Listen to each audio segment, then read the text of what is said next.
तो इसीलिए मैं कुछ दूसरे सवालों की तरफ बढ़ती हूँ, लेकिन इस बात का जिक्र करते हुए सर, क्योंकि हम एक वीकेंड प्रोग्राम करते हैं जिसका नाम है India story, and I am sure कभी आपको फुर्सत मिली हो तो शायद आपकी नजर गई हो उसमें किस तरीके से भारत बीते 10 सालों में बदला, भारत की सक्सेस स्टोरी क्या है, इंडिया स्टोरी क्या कहती है, उसका जिक्र हम करते हैं तो निश्चित तौर पर यह पता चलता है कि 10 सालों में न सिर्फ कहा बल्कि किया गया, और शायद इसीलिए आपकी सरकार डिलीवरी काउंट्स की बात करती है, और वो होता है। क्योंकि शुरुआत मैंने अटल बिहारी वाजपेयी जी के साथ और सदन में उनकी हुंकार के साथ की, तो मैं अपने मूल सवाल पर आती हूँ, क्योंकि अभी अभी शीतकालीन सत्र समाप्त हुआ और उस शीतकालीन सत्र के दौरान खूब हो हल्ला हुआ। न सिर्फ हो हल्ला हुआ, हंगामा सदन में हमेशा से देखने को मिलता है, लेकिन इस बार बात धक्का मुक्की तक आई। लोगों को बाहर देखकर ऐसा महसूस हुआ कि क्या संसद का और सांसदों का स्तर बहुत नीचे गिर चुका है। जिस तरीके की कार्रवाई आगे की गई और जो सिनेरियो पूरा डेवलप हुआ, ये संसद के अंदर होना अशोभनीय नहीं महसूस होता? नहीं, मुझे लगता है आपने अपने प्रश्न का उत्तर स्वयं ही दे दिया, क्योंकि इसमें कोई दो राय नहीं कि एक एक मिनट जो ज़ाया जाता है सदन का, लाखों रुपया टैक्स पेयर का उसमें ज़ाया होता है। और मुझे लगता है कि किसी दिन ये जो लोग जिम्मेवार हैं इसके लिए, उनको जनता का जवाब देना होगा। वो समझते हैं कि शायद we are playing to the gallery, but it is not so, it is happening otherwise. और इसके लिए विपक्ष को भी जवाबदेही करनी होगी। सरकार ने बार बार कहा हम हर विषय पर चर्चा के लिए तैयार हैं, लेकिन कोई ना कोई बहाना करके चर्चा ना हो, इस प्रकार का वहाँ पर वातावरण पैदा करने का प्रयास किया गया।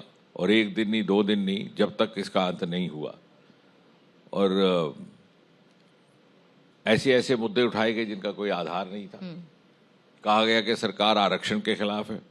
अभी कल ही हमारा रोजगार मेला हुआ जिसमें 71,000 नियुक्ति पत्र प्रधानमंत्री जी ने एक साथ बटन दबा करके जारी किए देश भर में, भिन्न भिन्न राज्यों, भिन्न भिन्न केंद्र शासित। उनमें से 39,000 से अधिक नियुक्तियां रिजर्व कैटेगरीज में हुई हैं, लगभग 55%। Schedule caste, schedule tribe, OBC. और फिर भी कहना कि हम आरक्षण के खिलाफ हैं या आरक्षित समाज के वर्ग के खिलाफ हैं। आज तर्क आधारित युग है, एविडेंस बेस्ड एरा।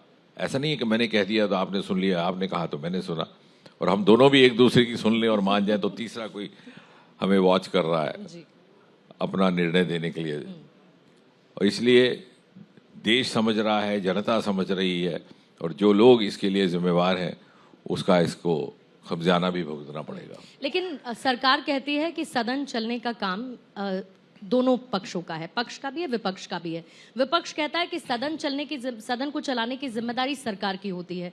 अब ऐसे में अगर सदन के अंदर हो हल्ला होगा तो आम जनता क्या समझे कि सदन चलाने की जिम्मेदारी आखिर किसकी है? और अगर जिसकी भी है, फिर वो क्या अपनी जिम्मेदारी को पूरी तरीके से पूरा नहीं कर पा रहा या उसका निर्वहन नहीं कर पा रहा? जिम्मेदारी होना और जिम्मेदारी निभाना एक पहलू है, लेकिन ये सोच के, ये मान करके चलना कि हमने होने ही नहीं देना, वो दूसरी बात है।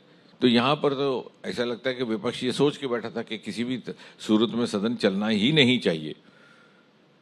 अगर गुड फेथ में अगर उस तरह का एक, जैसे आप कह रही हैं कि उस तरह की एक मॉरल ग्राउंड ली जाए तो अलग बात है, लेकिन जब पहले से ही ये निर्णय कर लिया जाए कि यदि मैं जागा हूं तो फिर भी नहीं जगाया जा सकता, सोए को जगा सकते हैं, जागे हुए को नहीं जगा सकते जो आंखें मींद करके बैठा हो। तो यहाँ तो विपक्ष ने ये मन बनाया हुआ था कि हमने चलने ही नहीं देना है, तो इसलिए किसी भी तरह की सकारात्मक उनके प्रति रवैया रखने के बावजूद भी इस तरह का हुआ, और देश की जनता इस बात को समझ रही है। अभी आपने नौकरियों का जिक्र किया और उसमें कहा कि रिजर्वेशन को लेकर और कैसे खास वर्ग को, एससी एसटी और ओबीसी, इसके लिए प्रधानमंत्री लगातार प्रयासरत रहते हैं। लेकिन कहीं ना कहीं एक बैकवर्ड क्लासेस और उसकी पॉलिटिक्स और उसके एक बड़े वोट बैंक को लेकर राजनीति होती रही।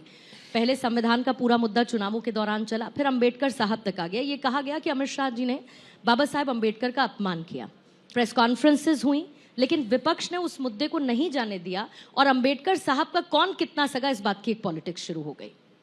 नहीं, सबसे पहले तो चूंकि अब इसमें गृह मंत्री जी भी बहुत कुछ कह चुके हैं, प्रधानमंत्री जी भी कह चुके हैं, उसमें कुछ उनकी बात में कुछ जोड़ने की ना आवश्यकता है ना औचित्य है। सब जानते हैं कि अंबेडकर जी का जिस तरह से तिरस्कार और निरादर लगभग आधी शताब्दी से अधिक किया गया, वो कांग्रेस का एक मंसूबा था, एक षड्यंत्र था, एक सोची समझी एक रणनीति का हिस्सा था।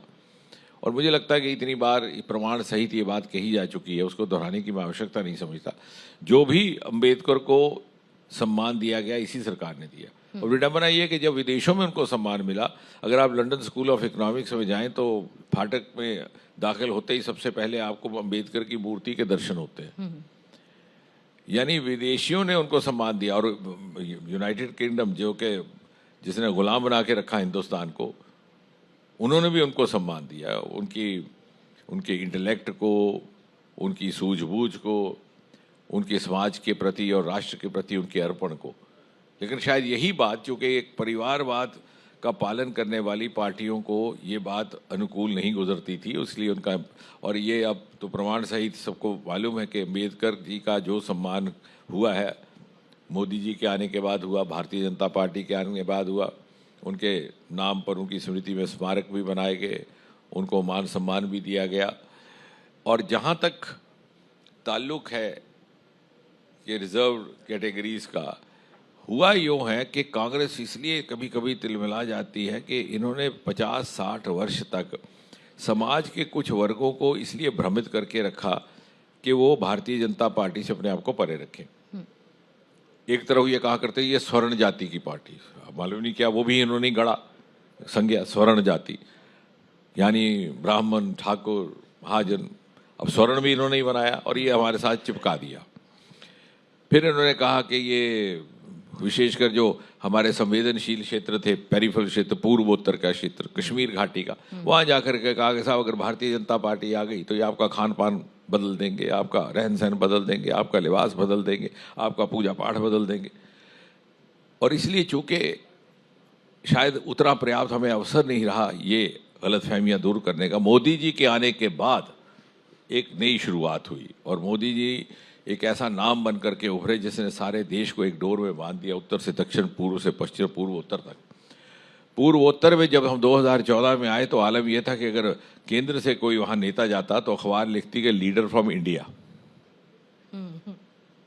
यानी हमारी मानसिक दूरियां भी इतनी करके रखी थी। और अगर भारतीय जनता पार्टी का जाता तो वो ऐसे देखते कि खौफ के साथ कि नामालूम क्या हो जाएगा। लेकिन धीरे धीरे धीरे धीरे अपने पहले ही कार्यकाल में मोदी जी ने कम से कम 30, 35, 40 बार दौरा किया पूर्वोत्तर का, 10 सालों में लगभग 100 बार।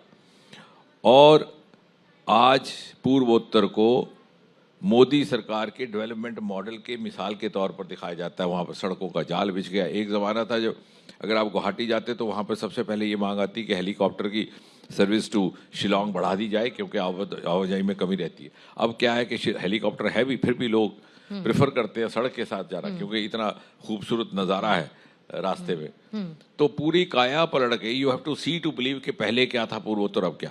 वहाँ के बच्चे यहाँ आने में हिचक करते थे। आप ही ने रिपोर्ट भी किया सन 2014 से पहले कि जब बच्चे आते तो उनके साथ उस प्रकार का व्यवहार नहीं होता जो मर्यादापूर्ण। अब देखिए दक्कन हैदराबाद तक आप देखेंगे, पश्चिम में मुंबई तक, जितने अगर किसी भी हवाई जहाज़ में बैठ जाएं तो क्रू पूर्वोत्तर के बच्चों से होगा, वहाँ के युवा युवतियाँ। होटल इंडस्ट्री में वहाँ की युवा युवतियाँ, टूरिज्म इंडस्ट्री और होटल इंडस्ट्री यहाँ से जाकर के बच्चों को वहाँ पर कैंपस में एनरोल कर रही है। इसी प्रकार कश्मीर में हुआ। कश्मीर में कहा जाता था साहब भारतीय जनता पार्टी का तुम नाम लोगे तो बहुत पता नहीं क्या क़यामत आ जाएगी। और एक ज़माना था कि वहाँ नाम लेना टैबू था। आज आपने देखा जो हाल ही में विधानसभा का चुनाव हुआ है, भारतीय जनता पार्टी का झंडा और भारतीय जनता पार्टी का प्रचार प्रसार ठीक उसी तरह से रहा जिस तरह से कि देश के बाकी हिस्सों में मिलता है। लेकिन एक ज़माने में तो वहाँ पे झंडा उठाना भी दुश्वार था। तो ये सारे भ्रम कांग्रेस पार्टी के द्वारा फैलाए हुए। और इसी प्रकार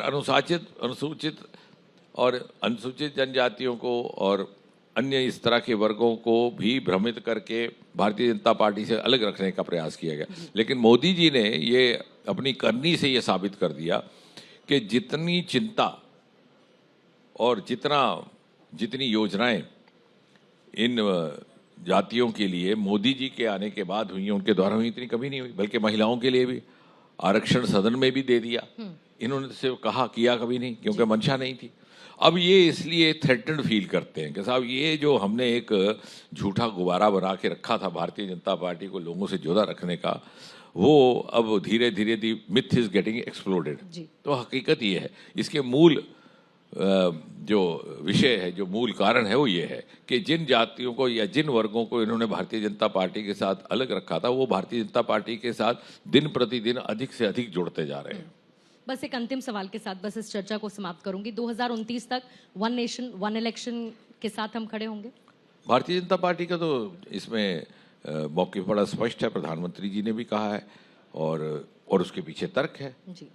कि यदि हमने देश की अर्थव्यवस्था का भला करना है, विकसित भारत के निर्माण में अपनी इकॉनमी को ज़ाया नहीं करना है बार बार होने वाली इलेक्शन में, यदि हमने समय व्यर्थ नहीं करना, उसको विकास के कार्यों में वक्फ करना है, यदि हमने अध्यापकों को और पुलिस के कर्मियों को साल भर होने वाले चुनाव में लगे रहने देना है, चाहे उसमें शिक्षा का हनन हो, चाहे उसमें लॉ एंड ऑर्डर का हनन हो, अगर इन सारी बातों से निजात हासिल करनी है तो यही उसका एक समाधान है। एब्सोल्युटली। और साथ ही आपको बधाई देते हुए, क्योंकि आज ही आपने जम्मू से बीजेपी की सदस्यता को आधिकारिक तौर पर आपने ग्रहण किया है, तो उसके लिए आपको बहुत बहुत वो तो बधाई। हमारी एक प्रक्रिया है, बिल्कुल संगठन की। प्रक्रिया है। और बहुत बहुत शुक्रिया आपका डॉक्टर जितेंद्र, आपने समय दिया। एक बार जोरदार तालियों के साथ चर्चा को समाप्त करते हैं।